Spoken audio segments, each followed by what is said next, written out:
Space Coconut. Okay, so today we're talking about Ratadrabik of Urborg.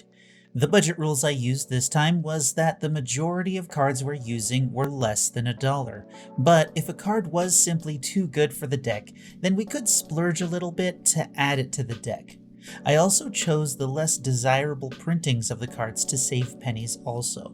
I also ignored the mana base because you should simply use whatever you have available. So, thanks to the budget aspect of the deck, our main strategy to win the game is to swing with useful legendary creatures and rely on Ratadrabik's ability to bring them back if our opponents try to take them out. This sort of turns him into a weird kind of protection for the creatures instead of abusing the mechanic, which saves money on pricier cards. If your opponents do take out your creatures, they come back again, but with vigilance if they didn't have it before, which will make it easier to attack your opponents since they'll be able to block afterwards. To support the strategy, we're leaning into recursion effects that will get your creatures back onto the battlefield to swing and die for you all over again. So since the win con here is simply damage to your opponents through combat, we'll start with the cards that will make your creatures more effective in combat. Graph Harvest will give your zombies menace. Aaron, Benalia's Ruin does everything we need a card to do in this deck. It has menace so it can attack easier, it acts as a sack outlet,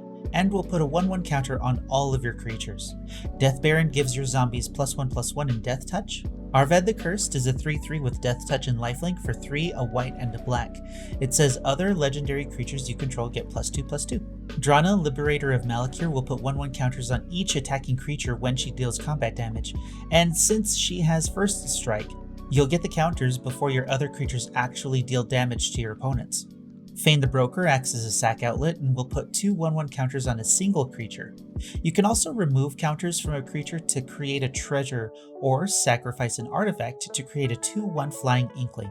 Inspiring Leader gives your creature tokens +2/+2 if your commander is out. Prava of the Steel Legion will give your tokens +1/+4 if it's your turn. Yahenni Undying Partisan is $2, but she will get counters as your opponent's creatures die and will act as a sack outlet for your creatures if needed, or you can sack a simple zombie to make Yahenni indestructible for whatever reason. Felisa, Fang of Silverquill is a 3/2 with Flying and Mentor. Mentor says whenever this creature attacks, put a 1/1 counter on target attacking creature with lesser power. Then, if a creature with X counters on it dies, create X Inklings. With Drana out, if creatures die, this makes things get out of hand really quickly. Miri the Curse has Flying, First Strike, Haste, and whenever she deals damage to a creature, put a 1/1 counter on it. If Miri dies and becomes a zombie with Vigilance, she'll become a very effective wall. Odric, Lunarch Marshal will give all of your creatures all of the keywords at the beginning of combat, so that can get really crazy. Odric, Master Tactician, will let you choose which and how creatures your opponents will block if Odric and 3 other creatures attack. You can say an opponent doesn't block at all to take them out, or you can make their creatures die in combat by making them block your bigger creatures. Shadrick Silverquill is a 2/5 with Flying and Double Strike. At the beginning of combat, you can choose 2 of 3 options, each of which will target a different player, each of which also can benefit our strategy in one way or another, particularly the option to put a 1/1 counter on each creature you control. Jazal Goldmane is a 4/4 with First Strike. If you pay 3 and 2 white, it will give your attacking creatures +X/+X until end of turn, where X is the number of attacking creatures. Next, we have the cards that will bring our creatures back to the battlefield after they die. Kaya's Ghost Form is mainly meant for Ratadrabik, but it can be used to pull off some ETB shenanigans and get 2 creatures onto the battlefield thanks to Ratadrabik's ability. Minion's Return does the same thing, but at flash speed, giving you the opportunity to save a creature or steal one from an opponent if it's about to die. I need to double check, but you might be able to make a copy of an opponent's commander this way if it hits the graveyard. Ascent of the Worthy will send all damage done to you to a creature you control until your next turn 2 times, so hopefully you have a creature you don't mind dying or a token available, but the 3rd activation will let you return a creature to the battlefield with a flying counter on it. Doomed Necromancer isn't a legendary itself, which is a shame, but you can pay a black, tap it, and sack it to return something from your graveyard to the battlefield. Victimize is great in this deck.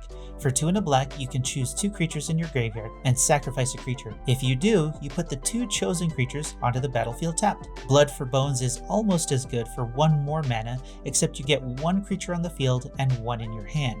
Viconia Drow Apostate will get you a random creature into your hand from your graveyard if there are 4 or more creatures in it. Diabolic Servitude is risky. When it enters the battlefield, you put a creature from your graveyard onto the battlefield. If the creature dies or Diabolic Servitude is removed, you exile the creature. If the creature is removed, Diabolic Servitude goes back into your hand. I would only use this in an emergency due to the exile clause, and this would probably be the first card I replace when upgrading this deck.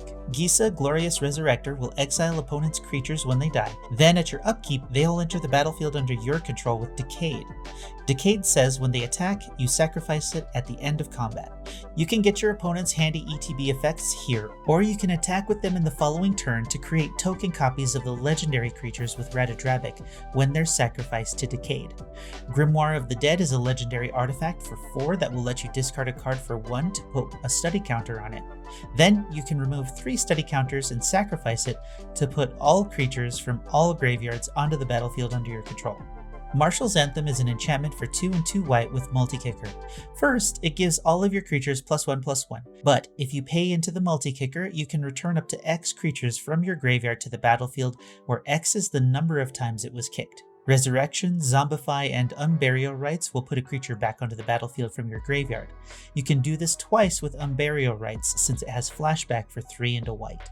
Whisper, Blood Liturgist is a 2/2 for 3 and a black that says tap it and sack 2 creatures to return a creature from your graveyard to the battlefield. Beacon of Unrest will put any artifact or creature from any graveyard onto the battlefield under your control, but then you get to shuffle it back into your library to use again later if you draw it. Ghoul's Night Out lets you pick a creature from each player's graveyard and put it onto the battlefield under your control, and they gain Decayed.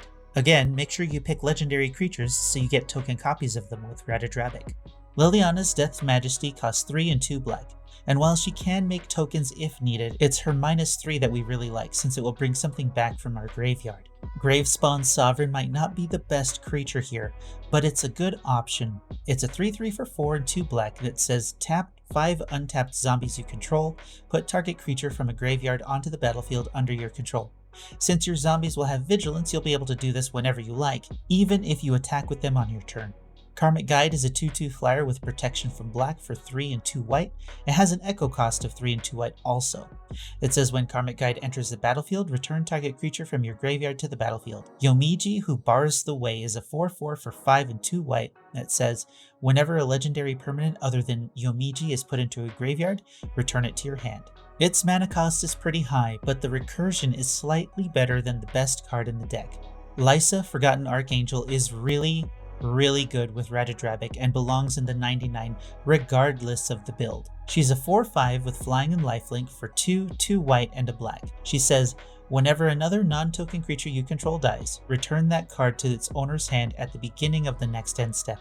It also says if a creature an opponent controls would die, exile it instead. So if a legendary creature dies under your control, Ratadrabik will make a token copy of it, and then Lysa will bring it back at the beginning of the next end step. If I had some kind of award to give the best card in the deck, it would probably be something super original like a golden coconut or something. Since we have some light zombie support in the deck, it would help to make more zombie tokens to help pay for costs or throw in front of our opponent's creatures if we don't want to lose our main legendary creatures and their tokens. Ghoulish Procession is an enchantment for 1 and a black that will make a decayed zombie when 1 or more of our non-token creatures die. It only happens once per turn though. Open the Graves is an enchantment for 3 and 2 black that says whenever a non-token creature you control dies, create a 2/2 zombie. Now while it costs 2 more than Ghoulish Procession, you get zombies that can block, that won't get sacked when they attack, and it can trigger multiple times in a turn. Rise of the Dreadmarn is an instant for 2 and a black that will let you create X 2/2 zombie berserkers, where X is the number of non-token creatures that died this turn. You can also foretell it for 2 colorless and pay 1 black to cast it from exile. This is handy, of course, if you get board wiped because you don't have any protection in your hand. Endless Ranks of the Dead is an enchantment for 2 and 2 black that says at the beginning of your upkeep, create X 2/2 zombies where X is half the number of zombies you control rounded down. Ratadrabik is a zombie itself, so you'll only need 1 more zombie to get the zombie ball rolling.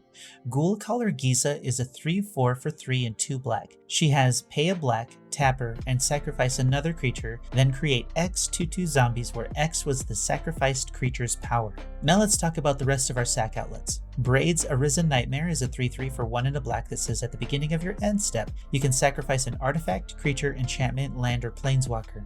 If you do, each opponent may sacrifice a permanent of the same type. For each opponent that doesn't, they lose 2 life and you draw a card. Shadowheart Dark Justiciar is a 3/4 for 3 and a black. You can pay 1 and a black, tap it, and sack another creature to draw cards equal to the sacrificed creature's power. Sivris, Nightmare Speaker, is a 3/3 for 3 and a black.